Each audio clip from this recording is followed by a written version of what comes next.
എനിക്കും തോന്നിയിരുന്നടാ അച്ഛൻ മരിച്ചപ്പോൾ തന്നെ. പക്ഷെ വല്ലാത്തൊരവസ്ഥയിലായിപ്പോയി ഞാൻ. നിനക്കും അറിയാവുന്നതല്ലേ, അമ്മയെ വിട്ടൊരു നിമിഷം പോലും മാറി നിൽക്കാൻ പറ്റാത്ത അവസ്ഥ. മാനസികമായി വല്ലാതെ തളർന്നു പോയിരുന്നു ഞാൻ. ചിരിക്കാൻ വരെ മറന്നു. എല്ലാത്തിൽ നിന്ന് മനഃപൂർവ്വം ഒഴിഞ്ഞു മാറി. പിന്നെ ഇപ്പോൾ എൻ്റെ പാറു വന്നതിന് ശേഷമല്ലടാ ഞാനിങ്ങനെയൊക്കെ. അവൻ മുഖം പൊത്തിക്കൊണ്ട് തല താഴ്ത്തി. അഭി അവൻ്റെ അടുത്തേക്ക് നീങ്ങിയിരുന്നു. സിദ്ധു അവൻ്റെ തോളിലേക്ക് ചാഞ്ഞു. എന്നാലും ആരായിരിക്കുമെടാ, എന്തിനാ അയാൾക്ക് എന്നോട്? ആരാണെങ്കിലും അച്ഛൻ്റെ മരണത്തിന് പിന്നിൽ അയാളുടെ കൈകളുണ്ടെങ്കിൽ അവൻ്റെ അവസാനം അതെൻ്റെ കൈ കൊണ്ടായിരിക്കും. വലിഞ്ഞു മുറുകിയ മുഖവുമായി പറയുന്ന സിദ്ധുവിനെ അഭി സമാധാനിപ്പിച്ചു.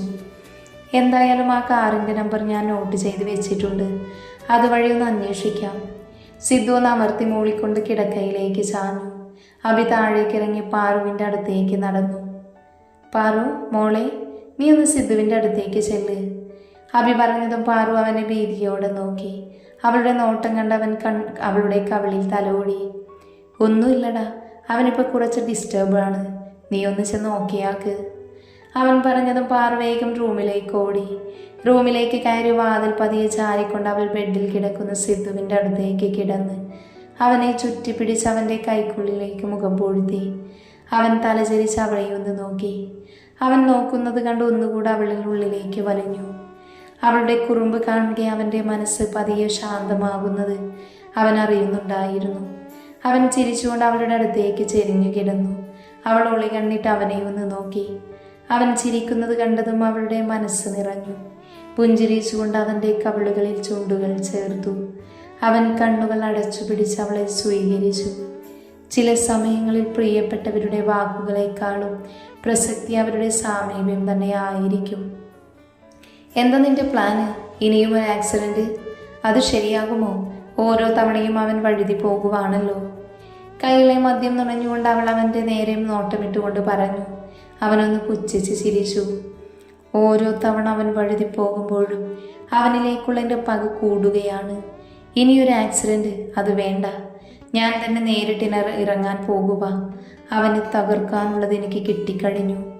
മൊബൈൽ സ്ക്രീനിൽ തെളിഞ്ഞു നിന്ന പാറുവിൻ്റെ മുഖത്തേക്ക് നോക്കി വന്യമായി നോക്കിക്കൊണ്ട് അവൻ ചിരിച്ചു. വിരലുകൾ കൊണ്ട് അവളുടെ ശരീരത്തിലൂടെ തഴുകി. അവളെ ചൂഴ്ന്നു നോക്കിക്കൊണ്ട് അവൻ കിഴിച്ചുകൊണ്ട് കടിച്ചു വിട്ടു. ദിവസങ്ങൾ അങ്ങനെ കടന്നുപോയി. പാറുവിൻ്റെയും സിദ്ധുവിൻ്റെയും പ്രണയം പൂത്തുലഞ്ഞു തന്നെ നിന്നു. രണ്ടുപേർക്കും പരസ്പരം അകന്നു നിൽക്കാനാകാത്ത വിധം അടുത്തു. അതിനിടയിൽ തന്നെ തൻ്റെ ശത്രുവിനെ കുറിച്ചുള്ള അന്വേഷണം നടത്താനും അവൻ ശ്രദ്ധിച്ചിരുന്നു. ദിയയുടെ വീട്ടിൽ സംസാരിച്ച് കല്യാണത്തിൻ്റെ തീയതി നിശ്ചയിച്ചു. 2 കല്യാണവും ഒരു ദിവസം തന്നെ നടത്തുന്നതിനാൽ അതിൻ്റെ തിരക്കായി ആ വീട്ടിൽ നിറഞ്ഞു നിന്നു. ഓഫീസിൽ നിന്ന് വന്നത് മുതൽ സിദ്ധു ബെഡിൽ തന്നെ കിടക്കുന്നത് കണ്ട് പാറു അവൻ്റെ അടുത്തേക്ക് ചെന്നു. അവൻ്റെ അടുത്തിരുന്നു കൊണ്ട് പതിയെ നെറ്റിയിൽ തലോടി. എന്തു പറ്റി സിദ്ധുവേട്ടാ? എന്തൊരു ടെൻഷൻ?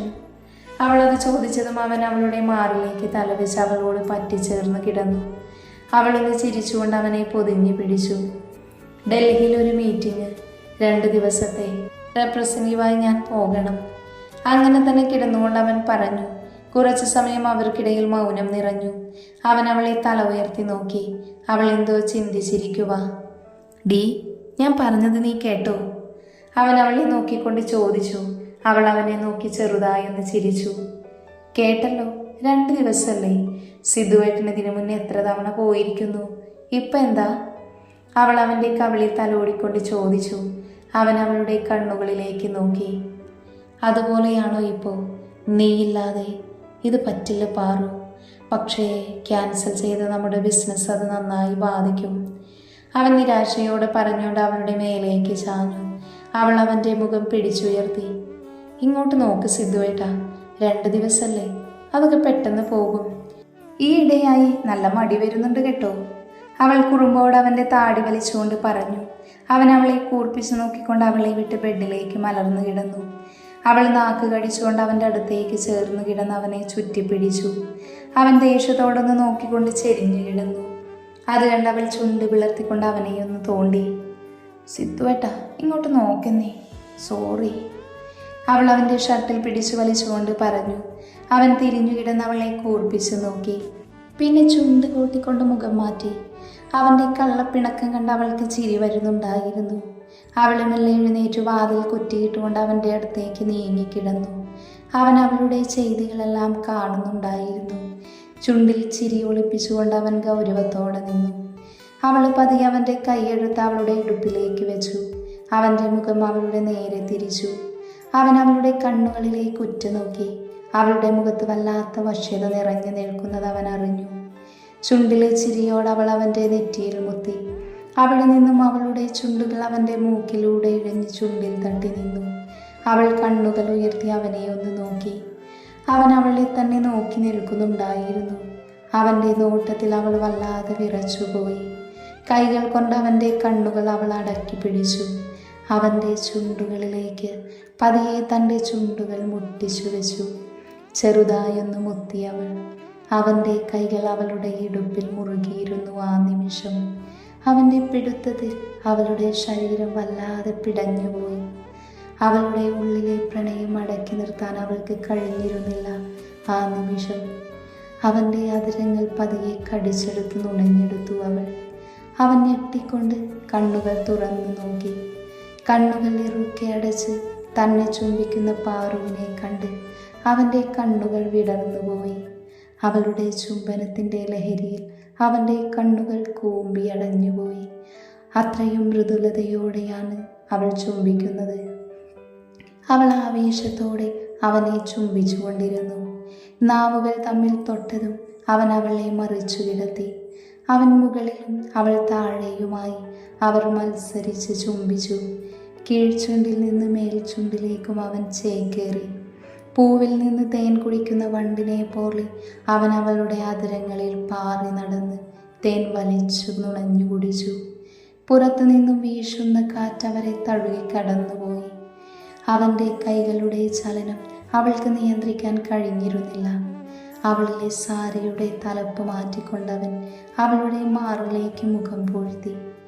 ഒരു മാറിൽ അവൻ്റെ കൈയും മറ്റേ മാറിൽ അവൻ്റെ അതരവും പതിഞ്ഞു.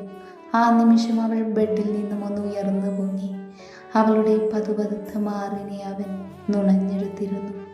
അവളൊന്ന് നീങ്ങിക്കൊണ്ട് ഉയർന്നു പൊങ്ങിയതും അവളുടെ ശരീരത്തിൽ നിന്നും വസ്ത്രങ്ങൾ വേർപ്പെടുമ്പോൾ അവൾ വല്ലാതെ പിടഞ്ഞു പോയിരുന്നു.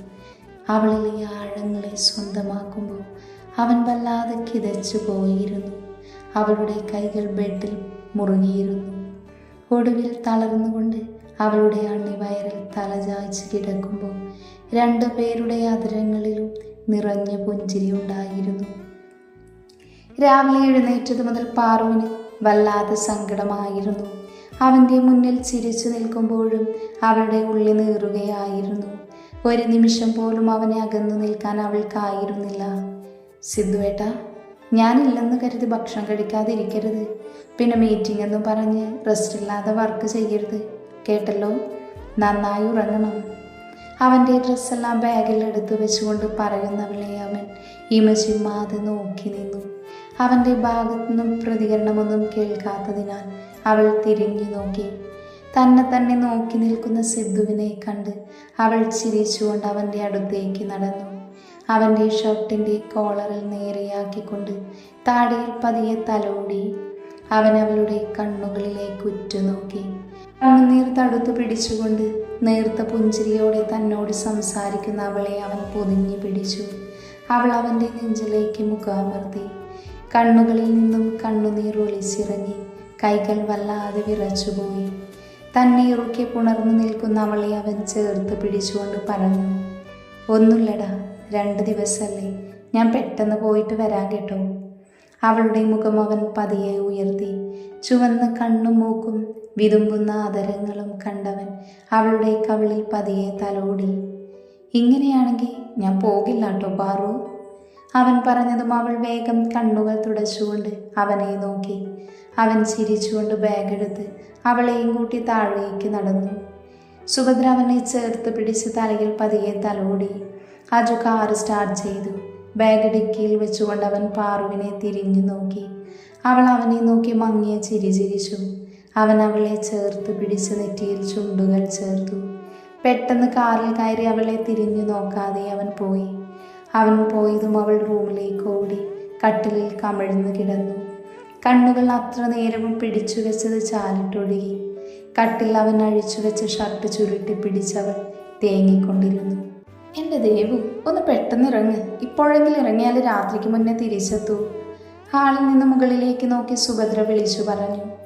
ഈ പെണ്ണ് വീട്ടിൽ നിന്നൊരുക്കും കഴിഞ്ഞതാ. കണ്ണാടി കണ്ട അതിൻ്റെ മുന്നിൽ നിന്ന് മാറില്ല. നീ ഒന്ന് പോയി നോക്ക് മോളെ. ശാരദ ദേഷിച്ച് മുകളിലേക്ക് നോക്കിക്കൊണ്ട് അടുത്ത് നിൽക്കുന്ന പാറുവിനോട് പറഞ്ഞു. പാറു ചിരിച്ചുകൊണ്ട് മുകളിലേക്ക് കയറി. വാതിൽ തുറന്നതും കണ്ണാടിക്ക് മുന്നിൽ നിന്ന് അങ്ങോട്ടും ഇങ്ങോട്ടും തിരിഞ്ഞു കളിക്കുന്ന ദേവുവിനെ കണ്ട് അവൾ ചിരിച്ചുകൊണ്ട് അകത്തേക്ക് കയറി. എൻ്റെ ദേവൂട്ടി, താഴെ അമ്മയും വല്യമ്മയും നിന്നെ കിട്ടാൻ കാത്തു നിൽക്കുക കേട്ടോ, വേഗം വന്നു. പാറുവിനെ കണ്ട് ദേവ് ചുണുങ്ങിക്കൊണ്ട് അവളുടെ അടുത്ത് നടന്നു. എത്ര ചെക്കന്മാരുണ്ടാകുമെന്നറിയൂ പാറുട്ടി, അപ്പം നമ്മൾ കുറച്ച് നല്ലോണം ഒരുങ്ങണ്ടേ? പാറുവിൻ്റെ കവൾ വലിച്ചുകൊണ്ട് അവൾ കൊഞ്ചി പറഞ്ഞു. അവൾ പറയുന്നത് കേട്ട പാറു കണ്ണു തള്ളിക്കൊണ്ട് അവളെ നോക്കി. ഓഹോ, അങ്ങനെയാണോ? അപ്പം ഞാനിത് അജുവിനോട് പറയട്ടെ? പാറു ഒരു പുരികം പൊക്കിക്കൊണ്ട് അവളോട് ചോദിച്ചു. അയ്യോ, ഞാനൊരു തമാശ പറഞ്ഞതല്ലേ, വേഗം വാ പോവാം, അവരൊക്കെ കാത്തു നിൽക്കല്ലേ. പാവാടയും പൊക്കി പിടിച്ചുകൊണ്ട് ഓടുന്ന ദേവുവിനെ കണ്ട് പാറു ഉറക്കെ ചിരിച്ചു. കല്യാണത്തിൻ്റെ വസ്ത്രങ്ങൾ എടുക്കാനായി പോകുന്ന തിരക്കിലാണവർ. സിദ്ധു വരുന്നതിന് മുൻപ് തന്നെ എല്ലാം റെഡിയാക്കാൻ അവൻ വിളിച്ച് പറഞ്ഞിരുന്നു. അവൻ പോയിട്ട് 2 ദിവസം കഴിഞ്ഞു. ഇനിയും താമസിക്കുമെന്ന് വിളിച്ചു പറഞ്ഞിരുന്നു. അതിൻ്റെ സങ്കടത്തിലിരിക്കുന്ന പാറുവിൻ്റെ മൂഡ് മാറ്റാനുള്ള വഴി കൂടിയാണിത്. അവരുടെ കൂടെ അജുവാണ് പോകുന്നത്. അബിക്ക് വരാൻ കഴിഞ്ഞില്ല. ദിയൊക്കെ അവിടെ എത്തിയിട്ടുണ്ടാകും. ഈ പെണ്ണിനെ കൊണ്ട് ഇറങ്ങാൻ പെടുന്ന പാട്. മുന്നിലിരുന്ന് കണ്ണാടിയിൽ കൂടി മുടി ശരിയാക്കുന്ന ദേവുവിനെ കൂർപ്പിച്ചുകൊണ്ട് ശാരദ പറഞ്ഞു. അതിന് ദേവു നന്നായി ഒന്ന് വിളിച്ചു കാണിച്ചു. അവരെത്തുമ്പോഴേക്കും ദിയയും കുടുംബവും എത്തിയിരുന്നു. ഷോപ്പിൽ കയറി വസ്ത്രങ്ങളെല്ലാം എടുക്കുമ്പോഴും പാറു നിശബ്ദയായിരുന്നു. അവൾക്ക് സിദ്ധുവിനെ നന്നായി മിസ് ചെയ്യുന്നുണ്ടായിരുന്നു. അവൾ തിരക്കിൽ നിന്നും ഒഴിഞ്ഞു മാറിയിരുന്നു. അരികിലുള്ള ആൾ ഇരിക്കുന്നതറിഞ്ഞ് അവൾ തലചരിച്ചു നോക്കി. കണ്ണിലെ കൂളിംഗ് ഗ്ലാസ് മാറ്റിക്കൊണ്ട് അവൻ അവളെ നോക്കി ചിരിച്ചു. അവൾ നേർത്ത പുഞ്ചിരി നൽകി. ഹായ്, ഞാൻ മിഥുൻ, പാർവതിയല്ലേ? അവളുടെ നേരെ കൈനീട്ടിക്കൊണ്ട് പറയുന്ന അയാളെ അവൾ അതിശയത്തോടെ നോക്കി. ഞാൻ സിദ്ധുവിൻ്റെ ഫ്രണ്ടാണ്, കല്യാണത്തിന് വന്നിരുന്നല്ലോ, കണ്ടില്ലേ? അവളുടെ നോട്ടം കണ്ടവൻ ചിരിച്ചുകൊണ്ട് പറഞ്ഞു. അവളൊന്ന് ചിരിച്ചുകൊണ്ട് തിരിച്ചു കൈ കൊടുത്തു. സോറി, ഞാൻ ഓർക്കുന്നില്ല. അവൻ അവളുടെ കൈകൾ പതിയെ തലോടി. അവളുടെ മുഖം മുഴുവൻ അവൻ്റെ കണ്ണുകൾ ഓടി നടന്നു. അവളുടെ അതിരങ്ങളിലും വിടർന്ന കണ്ണുകളിലും അവൻ്റെ വശ്യമായ നോട്ടം പതിഞ്ഞു. അവൾ മെല്ലെ തൻ്റെ കൈകൾ പിൻവലിച്ചു. അപ്പം ശരി പാർവതി, പിന്നെ കാണാം. അവൻ കയ്യിലുള്ള കൂളിംഗ് ഗ്ലാസ് കണ്ണുകളിലേക്ക് വെച്ച് തിരിഞ്ഞു നടന്നു. അവൻ പോകുന്നത് നോക്കി നിന്നു. എന്തുകൊണ്ടോ അവൻ്റെ പെരുമാറ്റം അവൾക്ക് അത്ര ഇഷ്ടപ്പെട്ടിരുന്നില്ല. കുറച്ചു നേരം കൂടെ അവിടെ ഇരുന്ന് പിന്നെ ദേവു വന്ന് വിളിച്ചപ്പോഴാണ് അവൾ അങ്ങോട്ട് പോയത്. ചേച്ചി, ഇതൊന്ന് ട്രൈ ചെയ്ത് നോക്കിക്കേ, എൻ്റെ സെലക്ഷനാ, വേഗം. അവളെ ഉന്തിത്തള്ളി ഡ്രസ്സിംഗ് റൂമിൽ എത്തിച്ചു. അവൾ ഡ്രസ്സും കൊണ്ട് ഉള്ളിലേക്ക് കയറി. സാരിയുടെ പിന്നു പതിയെ നീക്കിയതും കർട്ടൻ്റെ പിന്നിലൊരക്കം അറിഞ്ഞതും അവൾ ഞെട്ടിക്കൊണ്ട് വച്ചയിടാൻ പോയി. എന്നാൽ പൊടുന്നനെ ബലിഷ്ഠമായ കൈകൾ അവളെ പൊതിഞ്ഞു പിടിച്ചു. അനങ്ങാനാവാതെ അവൾ കണ്ണുകൾ ഇറുക്കി അടച്ചുകൊണ്ട് നിന്നു. പരിചിതമായ ചുടിശ്വാസം അവളുടെ ചെവിയുടെ അരികിൽ തട്ടിയതും അവൾ ഞെട്ടിക്കൊണ്ട് കണ്ണുകൾ തുറന്നു. മുന്നിലുള്ള കണ്ണാടിയിലൂടെ തന്നെ കള്ളച്ചിരിയോടെ നോക്കുന്ന സിദ്ധുവിനെ കണ്ടതും അവൾ വിടർന്ന കണ്ണുകളോട് അവനെ നോക്കി നിന്നു. അവൻ ചിരിച്ചുകൊണ്ട് അവളെ തിരിച്ചു നിർത്തി. എന്താണ് വൈഫി, പേടിച്ചു പോയോ? അവൻ്റെ സംസാരം കേട്ടതും അവൾ കണ്ണുകൾ നിറച്ചുകൊണ്ട് അവൻ്റെ നെഞ്ചിലിടിക്കാൻ തുടങ്ങി. ഹൗ, വേദനിക്കുന്നടി. അവളുടെ കൈകൾ തടഞ്ഞുകൊണ്ട് അവൻ പറയുന്നത് കേട്ട് അവൾ ചുണ്ട് കൂർപ്പിച്ചുകൊണ്ട് അവനെ നോക്കി. അവൻ അവളുടെ കൂർത്ത ചുണ്ടിലേക്കും കണ്ണുകളിലേക്കും മാറി മാറി നോക്കി. അവൻ്റെ നോട്ടം കണ്ടതും അവൾ അവൻ്റെ കയ്യിൽ നിന്നും പിടഞ്ഞു മാറി. സിന്ധു ഏട്ടാ, മാറിക്കേ, ഇത് വീടല്ല കേട്ടോ, അവൾ അവൻ്റെ കയ്യിൽ നിന്നും കുതറിക്കൊണ്ട് പറഞ്ഞു. അവൻ അവളെ ഒന്നുകൂടെ മുറുക്കെ പിടിച്ച് അവളുടെ നെറ്റിയിൽ നിന്നും ഒലിച്ചിറങ്ങുന്ന വിയർപ്പ് തുള്ളികൾക്ക് മുകളിലൂടെ വിരലുകൾ ചലിപ്പിച്ചു. വിയർപ്പ് കണങ്ങൾ കഴുത്തിലൂടെ ഒഴുകി മാറിൽ ചെന്ന് അവസാനിച്ചു. അവൻ്റെ വിരലുകളും അതുപോലെ കഴുത്തിലൂടെ ഇഴഞ്ഞു മാറിലേക്ക് താഴ്ന്നതും അവൾ ഞെട്ടിക്കൊണ്ട് അവൻ്റെ കൈകളിൽ പിടുത്തമിട്ടു. അവൻ്റെ അതരങ്ങളിലെ വശ്യത നിറഞ്ഞ ചിരി അവളെ വല്ലാതെ തളർത്തിയിരുന്നു.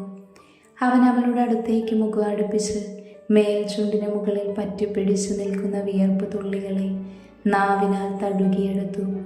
അവൾ വിറച്ചുകൊണ്ട് അവൻ്റെ ഷർട്ടിൽ ഇറുക്കെ പിടിച്ചു. ഡ്രസ്സിംഗ് റൂമിൻ്റെ ചുവരിലേക്ക് അവളെ ചേർത്തു നിർത്തിക്കൊണ്ടവൻ അവളുടെ വിറയ്ക്കുന്ന അതിരങ്ങളെ ആവേശത്തോടെ നുണഞ്ഞെടുത്തു. അവളുടെ കണ്ണുകൾ കൂമ്പിയടഞ്ഞു. അവൻ്റെ കൈകൾ അവളുടെ വയറിനടിയിലേക്ക് നുഴഞ്ഞു കയറി. അവൾ പാതി അഴിച്ചു വെച്ചിരുന്ന സാരിയുടെ ബാക്കി അവൻ്റെ കൈകൾ അഴിച്ചു മാറ്റാൻ തുനിഞ്ഞതും ഡോറിൽ മുട്ടുകേട്ട് രണ്ടുപേരും ഞെട്ടിത്തിരിഞ്ഞു. അഴിഞ്ഞു വീഴാൻ തുടങ്ങിയ സാരി അവൻ പിടിച്ചു നേരെയാക്കി. അവൾ അത് കണ്ട് കിതച്ച് അവനെ നോക്കി നിന്നു. അത് കണ്ടതും അവൻ പെട്ടെന്ന് നോട്ടം മാറ്റി. അവൾ മുഖം കഴുത്തും തുടച്ച് മുടിയൊതുക്കിക്കൊണ്ട് പതിയെ വാതിലിനടുത്തേക്ക് നീങ്ങി. അവനെ ഒന്ന് തിരിഞ്ഞു നോക്കിക്കൊണ്ട് വാതിൽ തുറന്നു. മുന്നിൽ കയ്യം കെട്ടി നിൽക്കുന്ന ദേവുവിനെ കണ്ട് പാറു കഷ്ടപ്പെട്ട് ചിരി വരുത്തി. പാറു ഇറങ്ങിയതും സിദ്ധു അവളുടെ പുറകിൽ വന്ന് ദേവുവിനെ നോക്കി നന്നായി ഒന്ന് ചിരിച്ചു കൊടുത്തു. രണ്ടെണ്ണത്തിനെ ഞാൻ കാത്തു നിൽക്കാൻ തുടങ്ങിയിട്ടേ കുറച്ച് സമയമായി. ആരേലും കണ്ടെന്ന് വന്നാ കഴിഞ്ഞു കഥ. നിങ്ങളിവിടെ ഫസ്റ്റ് നൈറ്റ് നടത്തിക്കൊണ്ട് നിന്നു. അവളുടെ സംസാരം കേട്ട് ചമ്മിക്കൊണ്ട് പാറു സിദ്ധുവിൻ്റെ അരികിലേക്ക് നീങ്ങി നിന്നു. അയ്യടി കള്ളിപ്പൂച്ചേ, ഇത്ര നേരം എങ്ങനെയിരുന്ന ആളാ, ഇപ്പൊ കണ്ടില്ലേ? അവളുടെ ചുവന്ന കവിളിൽ കുത്തിക്കൊണ്ട് ദേവു പറയുന്നത് കേട്ട് അവൾ ചിരിച്ചു. വേഗം വാ, അവരൊക്കെ എടുത്തു കഴിഞ്ഞു. സിദ്ധുവിനെ ഒന്ന് കണ്ണുരുട്ടി നോക്കിക്കൊണ്ട് അവൾ പാറുവിൻ്റെ കൈയും പിടിച്ച് വേഗത്തിൽ നടന്നു. പാറു ഒന്ന് തിരിഞ്ഞു നോക്കി. സിദ്ധു അവളെ നോക്കി കണ്ണിറുക്കിക്കൊണ്ട് ചിരിച്ചു.